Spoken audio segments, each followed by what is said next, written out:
नमस्कार दोस्तों, study material में आपका हार्दिक स्वागत है। I hope you all are doing well. आज है 10 सितंबर और 10 सितंबर को जितने भी इंपॉर्टेंट करंट अफेयर हैं उनको मैं डिस्कस करूंगा और फिर डिस्कस करूंगा कि प्रीवियस मंथ के जो करंट अफेयर के क्वेश्चन हैं उनको रिवीजन के तौर पे मैंने कल से ये सीरीज स्टार्ट की है। तो कुछ क्वेश्चन डेली बाई डे थोड़ा थोड़ा करके हम रिवीजन करेंगे। जो प्रीवियस मंथ में करंट अफेयर्स के क्वेश्चन हैं थोड़ा थोड़ा करके रिवीजन करेंगे तो आपका रिवीजन भी होता जाएगा और डेली का करंट अफेयर भी हम डिस्कस करेंगे। तो चलिए शुरू करते हैं वीडियो को लास्ट तक देखिएगा।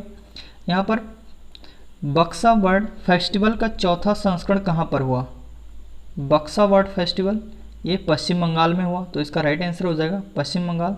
यहाँ पर वीडियो को पॉज कीजिएगा और इन क्वेश्चनों को खुद से सॉल्व करने की कोशिश कीजिएगा और देखिएगा कितना आपको आता है। तो जितना आप करते हो ईमानदारी से कमेंट बॉक्स में आप ज़रूर बताइएगा कि इस जो है 5 क्वेश्चन में से आपके कितने सही हुए, क्या 5 में से 5 सही हुए या 3-2, जो भी सही है आप कमेंट बॉक्स में ज़रूर बताइएगा। नेक्स्ट है, किसने ब्रिटेन का प्रसिद्ध 2019 कोस्टा चिल्ड्रन अवार्ड जीता है? अभी तो फिलहाल मैं 5 ही क्वेश्चन डिस्कस कर रहा हूँ, इसको बढ़ाकर 10 क्वेश्चन कर दूंगा मैं।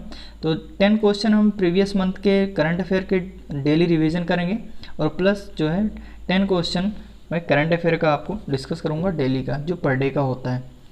तो सेशन कुछ इस तरीके से होने वाला है और काफ़ी सारी चीज़ें मैं इसमें ऐड करने वाला हूँ, तो उस पर वर्क कर रहा हूँ। तो चलिए शुरू करते हैं। यहाँ पर क्वेश्चन है, किसने ब्रिटेन का प्रसिद्ध 2019 कोस्टा चिल्ड्रन अवार्ड जीता है? तो इनका नाम है जसविंदर विलन। जसविंदर विलन इनका नाम है और इन्होंने 2019 कोस्टा चिल्ड्रन अवार्ड जीता है। छाप लीजिएगा इसको, डेफिनेटली एग्जाम का पार्ट बनेगा ये। और ये भारतीय मूल की हैं और इनको किस के लिए दिया गया है? तो आशा एंड द स्पिरिट बर्ड एक उपन्यास है, इन्हीं के लिए इनको दिया गया है, जसविंदर विलन को Costa children award. Next question है, सरकार ने इंद्रधनुष गैस ग्रिड परियोजना के लिए कितने करोड़ रुपए दिए? तो गवर्नमेंट ऑफ इंडिया ने 5559 करोड़ रुपए दिए हैं इसमें। 5559 करोड़ रुपए किसमें? इंद्रधनुष गैस ग्रिड परियोजना के लिए। और इंद्रधनुष जो ये परियोजना है इसमें कौन कौन से राज्य आएंगे? तो इसमें असम आएगा, अरुणाचल प्रदेश, मेघालय, मणिपुर, मिजोरम, नागालैंड, त्रिपुरा और सिक्किम। तो असम आएगा, अरुणाचल प्रदेश, मेघालय, मणिपुर, मिजोरम, नागालैंड, त्रिपुरा, सिक्किम ये आएंगे। तो एग्जाम में इस तरीके से पूछा जाएगा कि इंद्रधनुष ग्रिड परियोजना जो शुरू की गई है गवर्नमेंट ऑफ इंडिया के द्वारा, तो इनमें से कौन से स्टेट नहीं है? तो इस तरीके से पूछा जा सकता है। तो आप लोग स्टेट के नाम जरूर ध्यान रखिएगा, कौन कौन से? असम, अरुणाचल प्रदेश, मेघालय, मणिपुर, मिजोरम, नागालैंड, त्रिपुरा और सिक्किम इस पर हैं। और 5559 करोड़ रुपए इसमें दिए गए हैं इंद्रधनुष गैस ग्रिड परियोजना के लिए।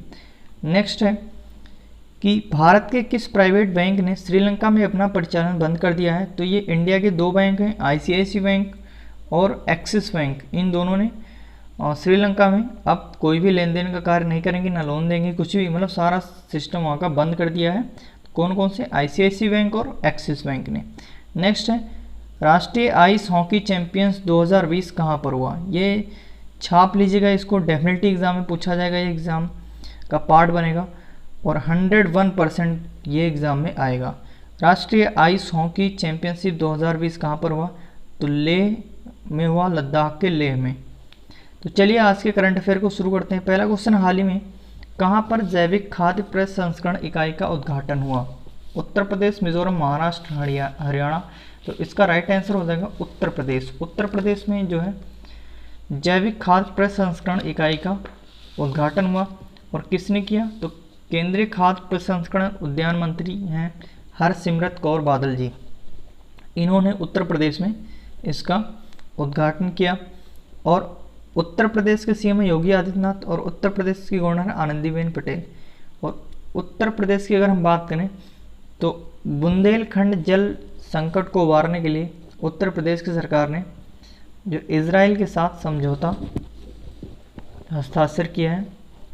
और उत्तर प्रदेश जो है ईज ऑफ डूइंग बिजनेस को बढ़ाने के लिए, यानी कि उसके ईज ऑफ डूइंग बिजनेस के लिए यहाँ पर स्टेटों की लिस्ट जारी की गई थी कि कौन कौन सा स्टेट जो है ईज ऑफ डूइंग बिजनेस को बढ़ा रहा है, यानी उसके लिए सुटेबल है। तो उसमें उत्तर प्रदेश सेकंड स्थान पे था और फर्स्ट स्थान पे था आपका जो है तमिलनाडु, आई थिंक तमिलनाडु था, तो तमिलनाडु था, हाँ तमिलनाडु ही था फर्स्ट प्लेस पे। अगर तमिलनाडु होगा तो आप लोग ज़रूर बताइएगा, आई थिंक तमिलनाडु ही होगा। नेक्स्ट यहाँ पर फर्स्ट पे कौन था ये आप जो है बताइएगा। सेकंड पे तो उत्तर प्रदेश था। ईज ऑफ डूइंग बिजनेस जो यहाँ पर अभी हाल ही में किया गया था जारी, इंडिया लेवल पे नहीं स्टेट लेवल पे, कि जो बिजनेस को बढ़ावा देने के लिए कौन कौन से राज्य सुटेबल हैं, तो उत्तर प्रदेश था। और उत्तर प्रदेश की जो पिछली 2019 की रैंकिंग जारी की गई थी, 2018 में 12वें पोजीशन पे था, और 2019 की जो रैंकिंग है उसमें सेकंड पोजीशन पे था। तो फर्स्ट पोजीशन पे कौन था ये आपको बताना है। नेक्स्ट यहाँ पर अगर हम बात करें मिज़ोरम, तो मिज़ोरम में यही हरसिमरत कौर बादल जी ने ज़ोरम मेगा फूड पार्क का अभी हाल ही में उद्घाटन किया था। और हरियाणा की अगर हम बात करें तो हरियाणा के सीएम ने जो कि मनोहर लाल खट्टर ने, उन्होंने यूजी पाठ्यक्रमों के लिए आपका मित्र चैटबोट शुरू किया है। आपका मित्र चैटबोट किसने शुरू किया? तो हरियाणा की सरकार ने। और हरियाणा जो है 2021 जो खेलो इंडिया यूथ गेम्स होगा उसकी मेज़बानी करेगा 2021 की। और हरियाणा की अगर हम बात करें तो यहाँ के गवर्नर है सत्यदेव नारायण आर्य। नेक्स्ट, हाल ही में किसे इंदिरा गांधी शांति पुरस्कार से सम्मानित किया गया? इनकी फ़ोटो आप देख सकते हैं। तो इनका नाम है sir David Attenborough. Sir David Attenborough को इंदिरा गांधी शांति पुरस्कार से सम्मानित किया गया। बाकी के ऑप्शन को अगर हम डिस्कस करें, अच्छा ये क्या है? तो ये एक इतिहासकार हैं और इनको 2019 के लिए, यहाँ पर ये ध्यान रखिएगा, 2019 के लिए इस पुरस्कार से सम्मानित किया गया है। सुधा पेनुली की अगर हम बात करें तो इनको जो है राष्ट्रीय शिक्षक पुरस्कार 2020 से सम्मानित किया गया है। और यहाँ पर ये इम्पोर्टेंट मार्क कीजिएगा, नितिन सेठी और शिव सहाय सिंह, ये दोनों पत्रकार हैं। शिव सहाय सिंह द हिंदू के पत्रकार हैं। नितिन सेठी को पैसा पॉलिटिक्स के लिए साल 2019 का Asian college of journalism award दिया गया। शिव सहाय सिंह को death by digital exclusion on faculty public distribution system in Jharkhand के लिए शिव सहाय सिंह को यहाँ पर दिया गया ACJ अवार्ड। ACJ अवार्ड जो 2019 का था वो ये दिया गया। डेफिनेटली एग्जाम में पूछा जाएगा। नेक्स्ट क्वेश्चन है, RBI ने हाल ही में किस बैंक के बैंकिंग दर्जे को समाप्त कर दिया है? यानी कि ना वो बैंक अब किसी को लोन दे पाएगा, ना अकाउंट खोल पाएगा, सारी बैंकिंग की जितनी भी सुविधाएं हैं वो नहीं कर पाएगा। तो अभी हाल ही में RBI ने किसको यहाँ पर रिजेक्ट कर दिया है, दर्जे को समाप्त कर दिया है? तो Aditya Birla idea payments bank, ये इसका राइट आंसर हो जाएगा, Aditya Birla idea payments bank. और इसको भी ज़्यादा टाइम हुआ भी नहीं था खुले हुए, 2016 में ये खुला हुआ था, 2016 में ओपन हुआ था और इसको बंद कर दिया गया। और इसके हेड का नाम है आदित्य बिरला। आदित्य बिरला इसके हेड हैं और इसको RBI ने यहाँ पर जो है बैंकिंग दर्जे को समाप्त कर दिया है। अच्छा, नेशनल बैंक ऑफ बहरीन की अगर हम बात करें तो ये जो है डिजिटल ट्रांसफॉर्मेशन के लिए इन्फोसिस फिनोकल का चयन किया है। इन्फोसिस जो कि इंडिया की कंपनी है, बेंगलुरु में इसका हेडक्वार्टर है। और इन्फोसिस के MD एंड CEO कौन है? सलील पारेख। तो यहाँ पर Bahrain, national bank of Bahrain ने सारी चीज़ों को क्या किया, डिजिटल करने के लिए। तो बैंकिंग व्यवसाय को डिजिटली रूप में बढ़ावा देने के लिए किसने, नेशनल बैंक ऑफ बहरीन ने किसके साथ, जो कि इंडिया की कंपनी है, इन्फोसिस फिनोकल के साथ जो क्या किया है, चयन किया है डिजिटल ट्रांसफॉर्मेशन के लिए। अच्छा, कोटक महिंद्रा बैंक की अगर हम बात करें तो इसने कोना कोना उम्मीद कैंपेन की शुरुआत की है। एयरटेल पेमेंट्स बैंक MSME के लिए सुरक्षा सैलरी का शुभारंभ किया है। नेक्स्ट, तमिलनाडु के किस जिले को केंद्र सरकार द्वारा राज्य का पहला पूर्ण डिजिटल अर्थव्यवस्था वाला जिला चुन लिया गया है? यहाँ पर केंद्र सरकार के द्वारा पूर्ण डिजिटल अर्थव्यवस्था वाला जिला चुना गया है। यानी कि कोई भी काम यहाँ पर पेन पेपर से हो ही नहीं रहा है, सारी चीज़ें किससे हो रही है, डिजिटली हो रही हैं। लेन देन और यहाँ तक कि बारगेनिंग वगैरह भी डिजिटली हो रहा है। तो पूरा ही पूर्ण रूप से डिजिटल हो गया है और पहला राज्य बना है डिजिटल अर्थव्यवस्था वाला। कौन सा है? तो तमिलनाडु का है। और तमिलनाडु का कौन सा जिला है? तो विरुधुनगर। विरुधुनगर ये तमिलनाडु में पड़ता है और इसे जो है चुन लिया गया है किसके द्वारा, पहला पूर्ण डिजिटल अर्थव्यवस्था वाला जिला। तो इसका राइट आंसर हो जाएगा विरुधनगर। और अगर हम बात करें तमिलनाडु की, तो तमिलनाडु ने जो है महिलाओं को मुद्रा योजना के तहत ऋण देने वाला सबसे जो है टॉप लिस्ट में इसने स्थान हासिल किया है। किसने? तमिलनाडु ने, यानी कि सबसे ऊपर रहा ये मुद्रा योजना के तहत महिलाओं को ऋण देने वाला। और तमिलनाडु में लोकसभा की सीटें कितनी हैं? 39। और राज्यसभा की सीटें कितनी हैं? 18। और तमिलनाडु का राज्य पशु क्या है? नीलगिरी तहर। और राज पक्षी है आम पन्ना कबूतर। आम पन्ना कबूतर राज पक्षी है, और राज पशु क्या है? नीलगिरी तहर। और यहाँ के सीएम है एडापड्डी के पलनस्वामी। और तमिलनाडु की सरकार ने चेन्नई जिले से 15 सर्वश्रेष्ठ शिक्षकों को डॉक्टर राधाकृष्णन पुरस्कार सौंपा है। यहाँ पर चेन्नई जो डिस्ट्रिक्ट है वहाँ से 15 सर्वश्रेष्ठ शिक्षकों को राधाकृष्णन पुरस्कार सौंपा है। और तमिलनाडु में इम्पोर्टेंट नेशनल पार्क है गुरेंडी, मन्नार की खाड़ी, मरीन, इंदिरा गांधी जो कि अन्नामलाई के नाम से जानते हैं आप लोग, मुद्दुमलाई, मुकुर्ती यहाँ पर इम्पोर्टेंट नेशनल पार्क। तो इतनी सारी चीज़ें आप लोग तमिलनाडु के लिए याद रखिएगा। नेक्स्ट, पंग हलबसोल त्यौहार किस राज्य में मनाया जाता है? यहाँ पर पंग लहबसोल त्यौहार, तो इसका राइट आंसर हो जाएगा सिक्किम। सिक्किम में ये मनाया जाता है और ये देख सकते हैं ये त्यौहार। नेक्स्ट, भारत किन देशों के साथ मिलकर 5G तकनीकी पर काम कर रहा है? यहाँ तो 4G तो आता नहीं है, 5G तकनीकी पर काम कर रहा है। चलो ठीक है, करने दो। तो किन देशों के साथ? रूस और पाकिस्तान? ना, यहाँ तक तो हो ही नहीं सकता, पाकिस्तान से तो कभी नहीं हो सकता। नेपाल और चीन, ये भी चाइना के साथ भी नहीं हो सकता क्योंकि आजकल टेंशन चल रहा है काफ़ी। तो बचा कौन सा? इजराइल और अमेरिका, यही दोनों आपका राइट आंसर हो जाएगा। तो इजराइल और अमेरिका के साथ इंडिया जो है 5G तकनीकी पर काम कर रहा है, 5G नेटवर्क पर। नेक्स्ट क्वेश्चन की तरफ चलते हैं। हाल ही में किसे ऑल इंडिया टेनिस एसोसिएशन के नए अध्यक्ष के रूप में चुना गया है? यहाँ पर नियुक्ति किसे दी गई? ये देखो मुस्कुरा रहे हैं, इनको आप फिगर में देख सकते हैं।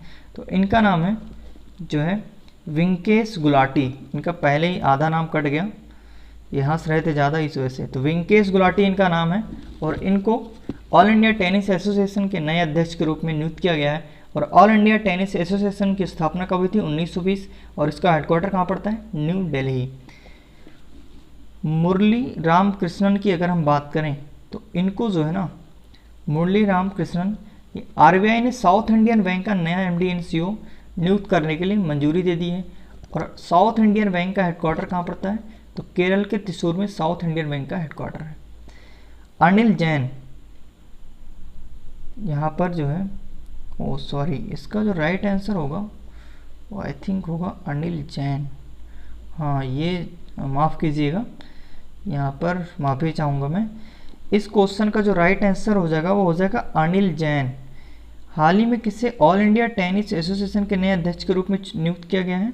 तो अनिल जैन को नियुक्त किया है। अनिल जैन को यहाँ पर नियुक्त किया गया है, माफ़ कीजिएगा, गलती से मैंने वेंकेश को बता दिया। अनिल जैन को नियुक्त किया गया है ऑल इंडिया टेनिस एसोसिएशन का नया अध्यक्ष। और ऑल इंडिया टेनिस एसोसिएशन के फॉर्मेशन कब हुआ था? 1920। और हेडक्वार्टर कहाँ पड़ता है? न्यू दिल्ली। अच्छा, वेंकेश की अगर हम बात करें तो वेंकेश गुलाटी इनका नाम है। इनको federation of automobile dealers association FADA इसका जो है इनका अध्यक्ष नियुक्त किया गया है। वेंकेश गुलाटी को federation of automobile dealers association, इसको आप फेडा बोलते हो, तो उसका अध्यक्ष इनको नियुक्त किया गया है। और फेडा का जो फॉर्मेशन ईयर है वो 1964 में इसकी स्थापना हुई थी। और हेडक्वार्टर कहाँ पड़ता है? न्यू दिल्ली पड़ता है। बाकी तो सही है सारे। ये मुरली रामकृष्णन की अगर हम बात करें तो इनको साउथ इंडियन बैंक का एमडी एंड सीईओ नियुक्त करने की मंजूरी दे दी है आरबीआई ने। और अविक सरकार, इनको प्रेस ट्रस्ट ऑफ इंडिया के अध्यक्ष के रूप में नियुक्त किया गया है। और प्रेस ट्रस्ट ऑफ इंडिया का फॉर्मेशन ईयर कब हुआ था? 1947। और हेडक्वार्टर कहाँ पड़ता है? न्यू दिल्ली। नेक्स्ट है, प्रधानमंत्री नरेंद्र मोदी ने वीडियो कॉन्फ्रेंसिंग के जरिए पत्रिका द्वार का उद्घाटन किया। द्वार किस भारतीय शहर में स्थित है? तो यहाँ पर एक पत्रिका द्वार का जो है उद्घाटन किया, तो द्वार जो है वो किस राज्य में स्थित है? तो इसका राइट आंसर हो जाएगा जयपुर, जो कि राजस्थान की कैपिटल है। और राजस्थान के जो सीएम उनका नाम अशोक गहलोत, और कलराज मिश्र यहाँ के क्या हैं, गवर्नर हैं।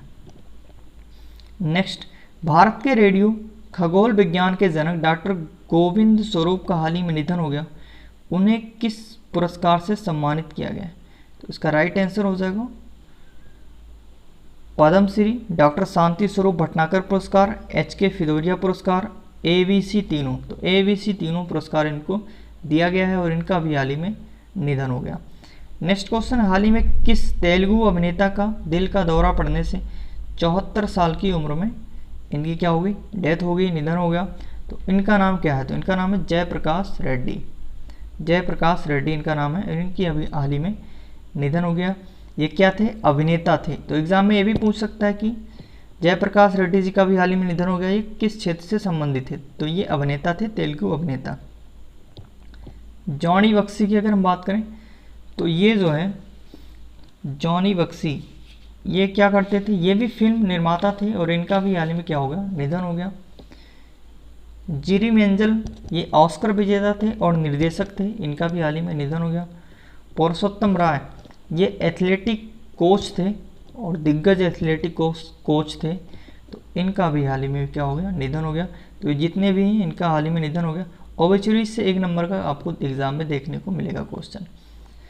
तो आज के लिए इतना ही। वीडियो कैसी लगी आप लोग कमेंट बॉक्स में ज़रूर बताइएगा, और सजेशन के तौर पे आप सजेस्ट कर सकते हैं कमेंट बॉक्स में, और वीडियो को शेयर कर दीजिएगा, ज़्यादा से ज़्यादा लाइक कर दीजिएगा अगर वीडियो अच्छी लगे तो, अदरवाइज़ कोई बात ही नहीं है। और जो लोग इस वीडियो को पहली बार देख रहे हैं चैनल को सब्सक्राइब कर लेंगे और बेल आइकन को प्रेस कर लेंगे ताकि उन्हें डेली का अपडेट मिलता रहे। तो धन्यवाद। जय हिंद, जय भारत।